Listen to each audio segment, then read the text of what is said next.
Hola, it's a rainy, long day. Waiting for my dog to take a number two. Anyway, have you ever had, essential hand tremors and you're dating somebody or whoever it is,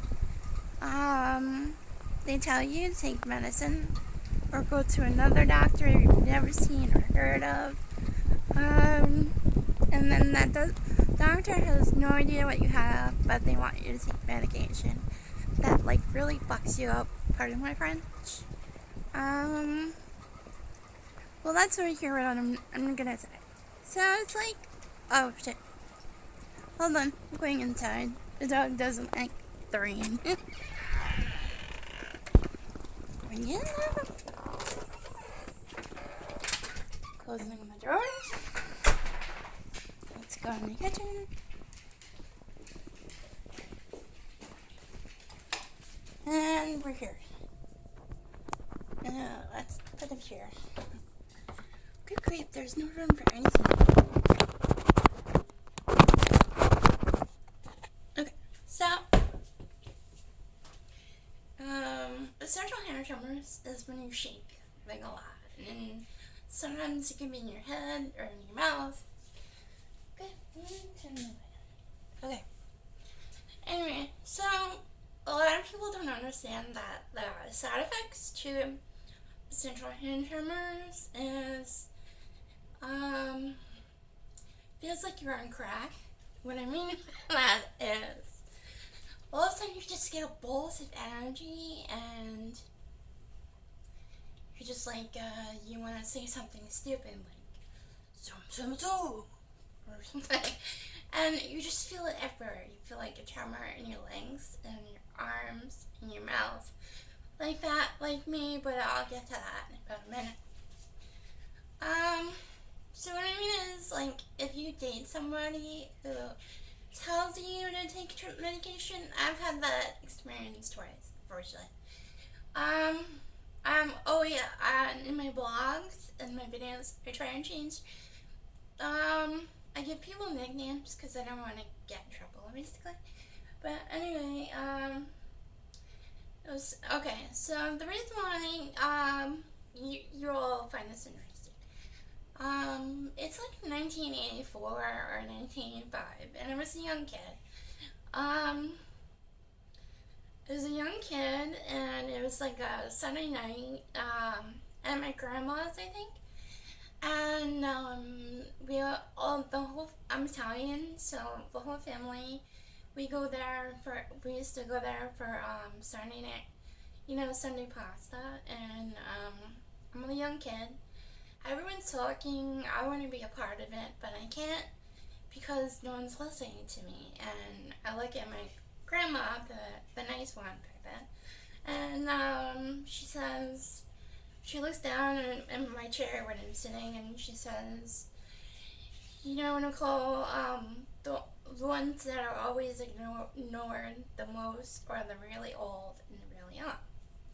So, after Sunday pasta, I remember, getting my tonsils out. I don't remember a lot of it, but, I remember, a lot of 80s parents, you all might have been good in the 80s or whatever, but because it was the 80s, the 1980s, sitting in front of the television, might have not have been good idea. So, I'm a young kid. I just came out of tonsil surgery. They got my tonsils out, and they bring me home from the hospital. And back then, I love my family very much, but back then, my dad plops me in front of nose to screen, in front of the television. Now he's gonna bark. During all Howie Mandel documentary and a whole marathon of Bobby Diswell. So thanks to Howie Mandel, I got to learn my first swear words. Fuck or shit or asshole. I got to learn all that. And also, when the doctor tells a kid don't talk after your tonsils surgery or whatever, I ended up talking. So I waited for I waited for the next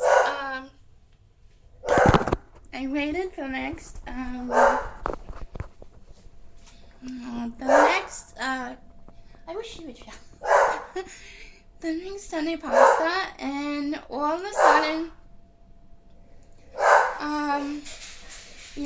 I went, "Hey, I'm Barbie, nice to meet you," and they just kind of stopped talking and like looked down at me in my chair, and everybody started laughing and like a lot, and they all thought it was really funny. So, but then we fast forward years later, and I'm working in daycare, and my voice cracks because I train my voice to, "Hello, Barbie, nice to meet you," and I can't make my voice go any louder. I mean, I can make it go do this, but I have to be assertive.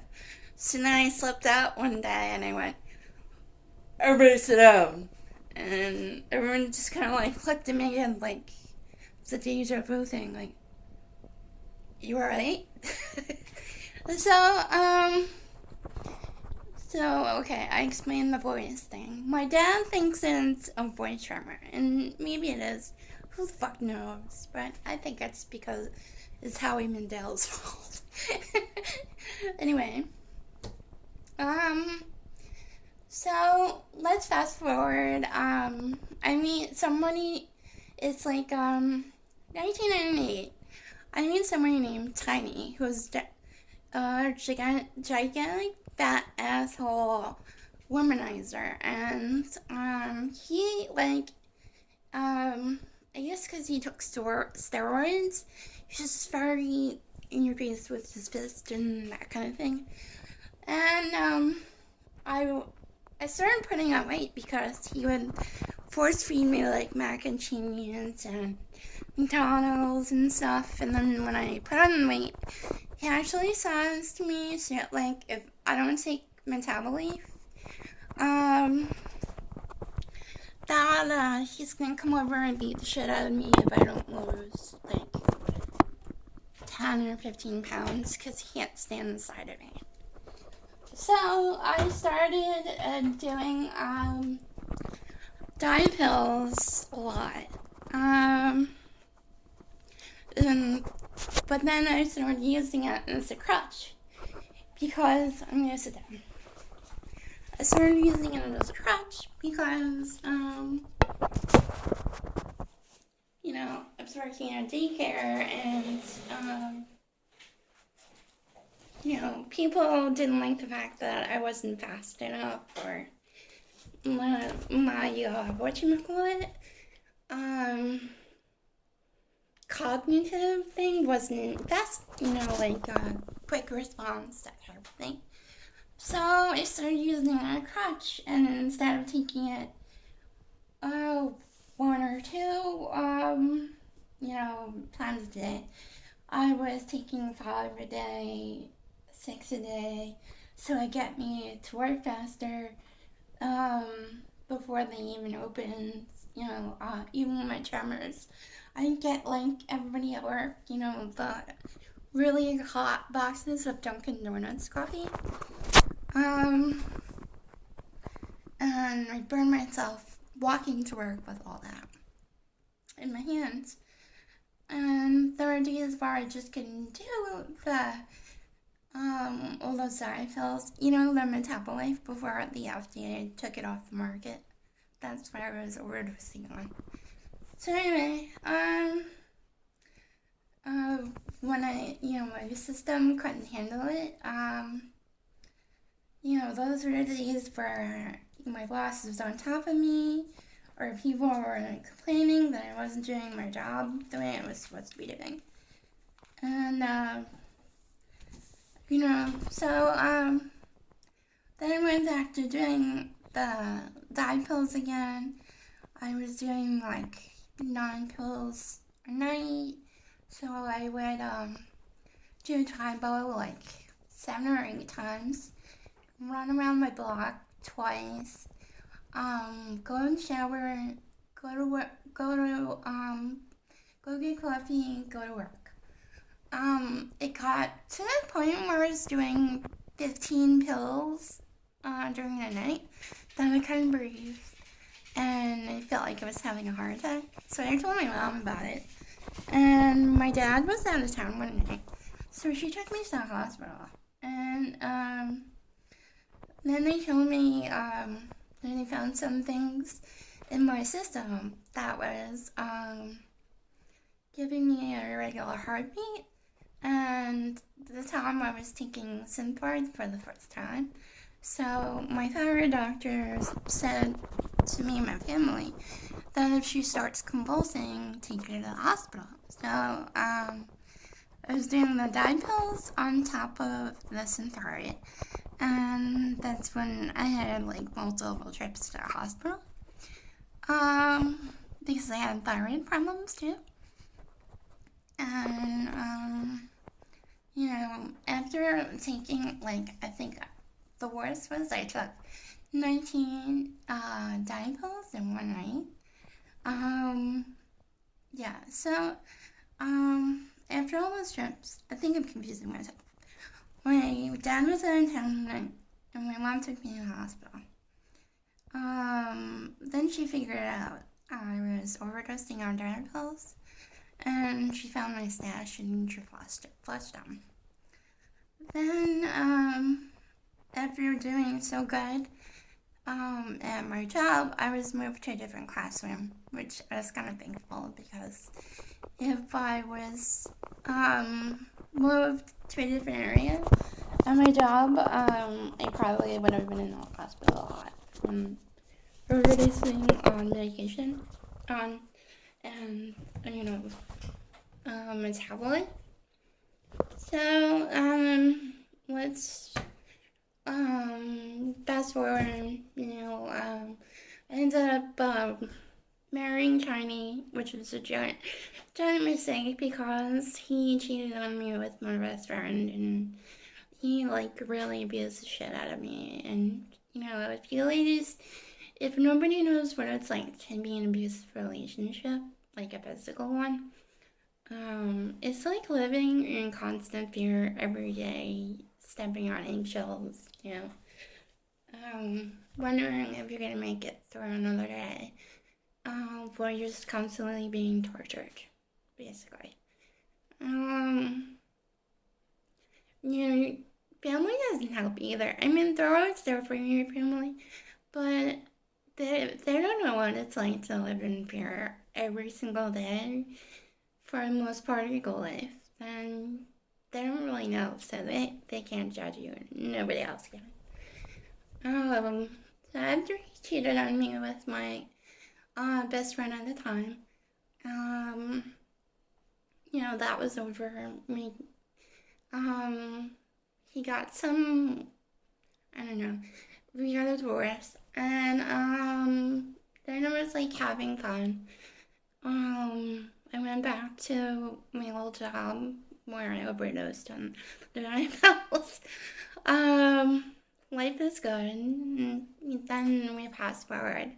Years later, I meet Bruno, and he was the love of my life. I won't lie to that. But, I used to worry about him, all the time. I would lose sleep because, he has, medical problems, too. And, sometimes you would have, family influencing him. Don't take these meds that you think you need. Your life will be so much better, blah, blah, blah. And I was, talking to someone who didn't really, made me feel like you didn't exist. So there have been days where I wouldn't go to sleep for 2 or 3 days, and with my medical history with the tremors and your thyroid, that was just I was shaking everywhere. Riddle went from falling in love with my tremors to always complaining about him. If we were here at the house, he would be like, are you okay? And everyone else would draw in and wonder if she's okay. I'm okay, and that would make my tremors worse because not just one person is paying attention to my tremors, it's everybody. And when you stare at a problem, let me just tell you, it gets bigger and bigger. So, I had to deal with him doing, when jobs, going off his medicine. For a while, he used to break my heart, like in tail on and off, you know. I would lose sleep like all the time. He was here. He'd take my car and drive all along on with it. But I was really happy when we got married because I really loved him, and I was really happy. I didn't expect anything from this man at all. He kind of gave me a piece of gum, and I would have treated it like a diamond. That's how, that's how I was, and I really loved him. I still am, pretty much. I don't like to admit it, but I am. Anyway, after we got married, the insomnia happened a lot more. It was like little things where it's like, you're supposed to be a newlywed and you're supposed to enjoy life with the person that you love, but he was taking my car and going to Starbucks, and then he would tell me things like, the reason why I go out is because you're a cold-hearted bitch and I can't stand to be around you. And I'm like, what? I do everything for this man, and he has that to say to me? What the fuck did I do? Other than lose sleep, and, I can't go anywhere because you take my fucking car everywhere, and it's like, what? So, I was losing sleep, like, a lot more, and, then I went to my doctor one day, with him, and he suggested that I take Ambien. So as most of you know, Ambien is supposedly addicting, but I was sleepwalking, a lot. I'm gonna post a blog about, I was also sleep drawing, sleep eating. Every night I would have dreams that I raided my mom's chocolate stash, and I was pretty sure it was a dream. But then I would wake up in the middle of the night, and there'd be like 12 little chocolates all spread out on my chest of drawers in my bedroom. And my mom would accuse me that I was eating at night, when technically she knew nothing about Ambien or what it does, and that you can sleep eat and stuff like that. So now let's recap. I have essential tremors, I have thyroid problems, I have massive stress, and I have another man in my life telling me to take a really dangerous drug. So, it got to a point where he was like just fizzing out on me. Like, it was like, my mom would come home, he'd take the keys, and he'd go to his his mom's or his stepmom's or whatever, and I'd be like, what the fuck? We went from having date night to doing what normal couples do, and for him to just take my car and go over there, because I wasn't allowed over or whatever, and or I would drop him off there and then go home because I wasn't allowed there or something. And I didn't want to believe that. I was just telling myself everything's good, but then other people started to notice that it wasn't good, and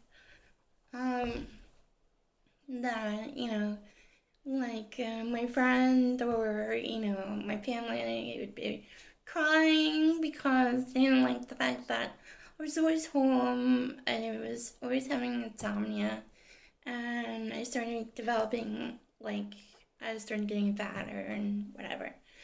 Granted, this downward angle on my phone isn't helping this, but my first, like, to give you an example, my very first video, I'm talking about hand tremors and my bowl of medicine. It might be on this track or whatever, but that's how big I got. I'm trying to work out again, but my dog is weird. He is like a lot of people that don't understand when dogs have anxiety, but I think for the people who have nervous dogs, I don't know if it's me. My mom says it is, but she yells at my dog. So, but like, only if he's not doing what she wants him to do, and I think that also creates more anxiety for him. But he's weird, and ever since Riddle left, he doesn't like to take walks sometimes unless my mom comes with us, or if more people come with us.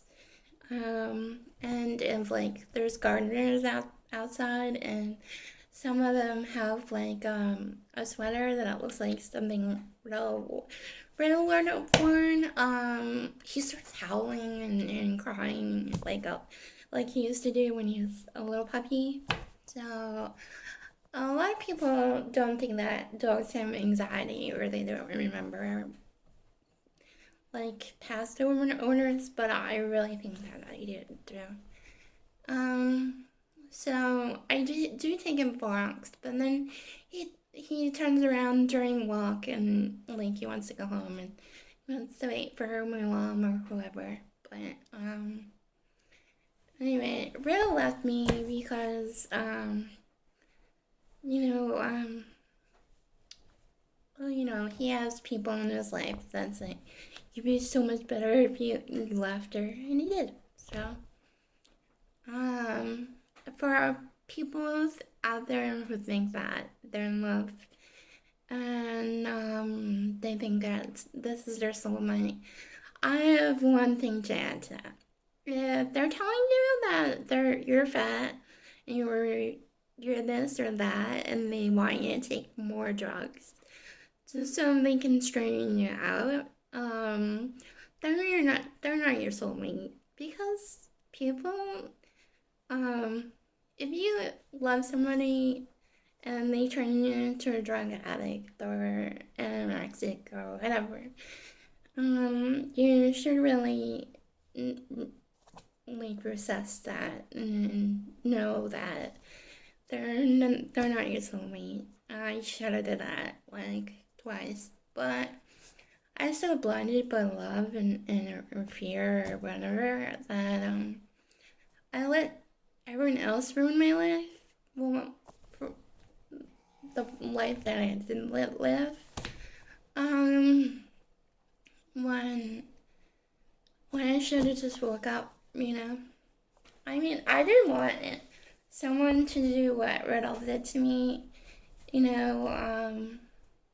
that, like, when something bad happens to you the first time, you don't want it to happen again, and you keep telling yourself, no.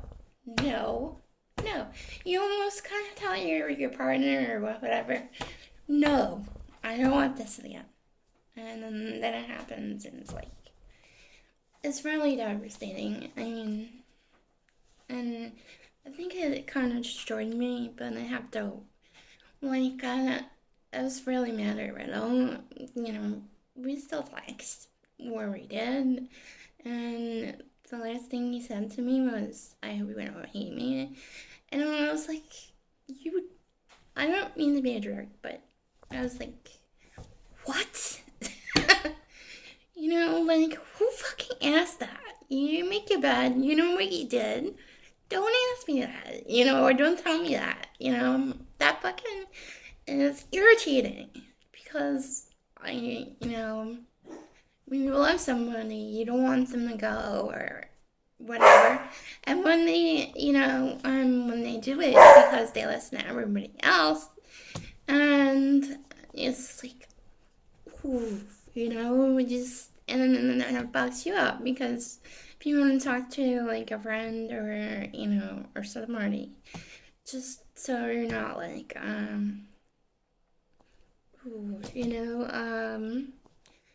nobody wants to hear your shit, so you're basically alone in your feelings. And that's what it was for me. It still kind of is. This Ambien is really kicking my ass. And I know about it. I'll end up going to bed like between 1 o'clock and 8 o'clock in the morning. Sometimes it's like 1 in the morning, and sometimes it's 8 o'clock in the morning. And then I only get like 3 hours of sleep sometimes, without it. So I didn't want to rely on something like this, And I'm like, I feel a tremor in my mouth. I feel a tremor in my voice, my head, my shoulders. Sometimes I can be watching TV and I feel my body doing this, and then I realize, it's my tremors, and I think this Ambien thing is like really kicking my ass and making me feel more depressed than I should be. And now I have to work from the ground up to make sure that this doesn't happen again, and that I'm way better and not like, ooh, So, I guess I just wanted to get that awareness out about essential tremors, thyroid problems, and, if people are out there like me and, they think I meet someone wonderful, and meanwhile they're just drugging you so you can leave them alone. If anyone ever needs someone to talk to, I'm always here. But if you're a creeper, I'm not gonna be there. I'm sorry. I've had so many experiences. Unfortunately, after Reno left, I've had, they have like the meetup.com things just so I can get up there and go to book clubs or whatever. And unfortunately, there's that one person that looks at me and goes, "Ooh, you sound interesting," blah, blah, blah, blah, blah. And they turn out to be like a fucking creeper. And the more I end up like going out and doing things, the more I just want to stay home because everybody's so fucked up. I don't know. But anyway, that's my story. And I'm sticking to it. Take care.